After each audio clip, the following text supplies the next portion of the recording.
سەیری مێژووی پێکەوە کارکردنی ئێمە بکەن پارتی دیموکراتی کوردستان بەردەوام پێگەی هەلە 91ەوە 92ەوە بەبیرتان دێ پارتی پەنجاویەک بوو یەکێتی نیشتیمانی کوردستان 49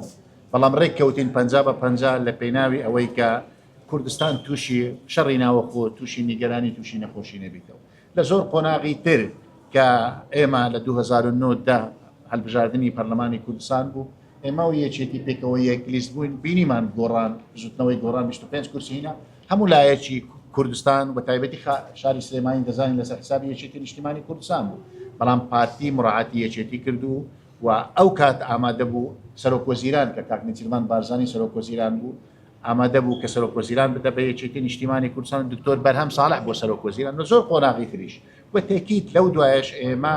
حسابی یەکێتیمان نەکردووە 20 کورسیان 22 کورسیان حسابی ئەومان نەکردووە حسابی ئەومان کردووە یەکێتی شەریکی ئێمەیە بەڵام بە تاکید مادام هەڵبژاردنیش کراوە ئەبێ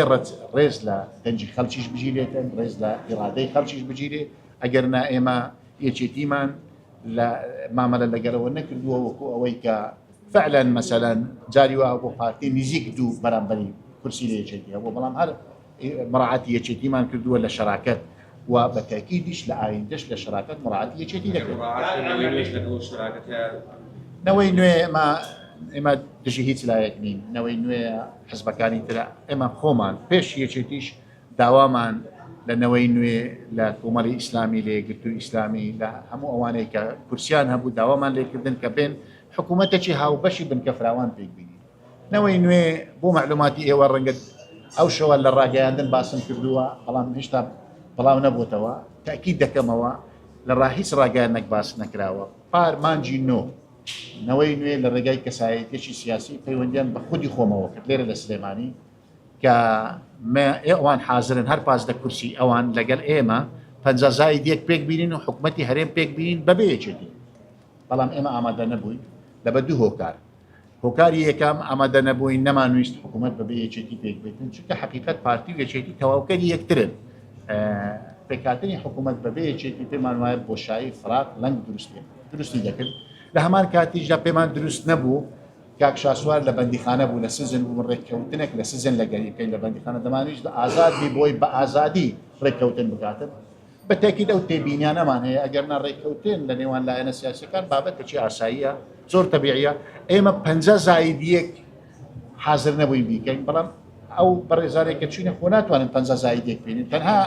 هۆکاری ئەو ڕێککەوتنە عەرقەلە دروستکردن بوو لە پێشوەچوونی پرۆسەی پێکهاتنی حکوومەت ئەدەبیە ناوی کەسەکە ناڵێ کەسایەتێکی سیاسیە و بە ناوی یەکێک لە خانەوادەی خۆشی بەڵام ئەدەبیە نامەوێتن بەڵام ئەگەر پێویست بوو ناوەکانیش دەڕێت جەنابی کاک مەسعود بەغدا عاسیمەی دەوڵەتی اتحادی هەموومانە و پێویستە هەمووشمان یعنی ئەو هەماهەنگیە لەگەڵ لایەنە عێراقیەکان هەبین چ لەسەر ئاستی لایەنە سیاسی چ لەسەر ئاستی حکوومەت و پەرلەمانیش جنابی کاک مەسعودیش کەسێ یعنی کەسایەتێکی گرنگی هەم کوردستانی و هەم عێراقی و هەم ناوچەکەیە بە تاکید بۆ زۆر بابەتی گرنگ ڕەنگە پێویست بیتین کە وجودی حضوری هەبی لە بەغدا قرار بوو بچی بۆ بەغدا بەڵام کاتەکە دیاری نەکراوە بە پێی پێویستی و کاتەکەی و ئەو کاتێک کە ڕێککەوتن دەکرێت لەگەڵ لایەنەکان و لەگەڵ لایەنەکانی تری عێراقی بە تاکید جنابی کاک مەسعود لەو کاتی پێویست دەچی بەڵام کاتەکە هێشتا دیاری نەکراوە دووەم بابەتی تری کاتی کۆبوونەوە بەڵێ بەڵام ئێمە بۆ ڕاگەیاندن باس ناکەین کاتەکە دیاری کراوە و کاتەکەش نزیک لە سلێمانیە بیا لە پیمام فەرق نییە لە سلێمانی یار پیمام هەردووچی هەر یەک دەبیتن بە تاکیدیش ئینشەڵا خێر دەبیت